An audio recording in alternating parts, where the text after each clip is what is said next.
তারা রীতিমতো বাংলাদেশকে ধ্বংস করে দিয়েছে, বালুচর বানিয়ে দিয়েছে, তাই না? কিন্তু সেই জায়গা থেকে আমাদের ফিরতে হবে। যখন সার্কের সম্মেলন হয়েছিল আমাদের বিএনপির সময়, তখন এই দুই দেশের মানে সার্ক কান্ট্রিগুলোর আবহাওয়া নিয়ে তখন ওই কমিটির চেয়ারপারসন আমাকে বানানো হয়েছিল, যেহেতু সম্মেলনটা আমাদের দেশে হচ্ছিল। তখন এই বিষয়ে আমরা আলোচনা করেছিলাম, টেকনিক্যাল সাইটগুলো নিয়েও সব দেশে থেকে প্রতিনিধি এসেছিল।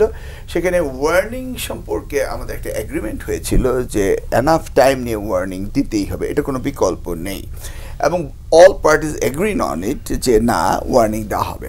তা আজকের প্রেক্ষাপটে ভারত ওয়ার্নিংটা আমাদেরকে ঠিক মতো দেয়নি। সব ওয়েদার ক্লাইমেট সিচুয়েশনটা তারা এহেড জানে, সকলেই জানে। যেমন আমাদের এরা অফিসিয়ালি তারা তাদের একটু ডিস্টার্ব আছে, কে কার চেয়ারে আছে, এটা কিন্তু উনি বাস্তব কথাটা বলেছেন। আমাদের ওয়েদার ফোরকাস্টিং সেন্টারে হয়তো বা এটা নিয়ে কিছুটা গোলযোগ থাকতে পারে, কিন্তু ভারত তো জানতো কখন থেকে এটা আসছে, কখন আসছে, দে নিউ এভরিথিং।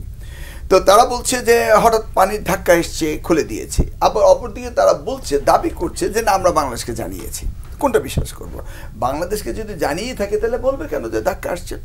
আসলে বিষয়টি হচ্ছে আমাদের দেশের গভর্নমেন্ট তাদের নিয়ন্ত্রণে ছিল, এবং এই 15-16 বছর এই সরকারকে তারা পেলেছে।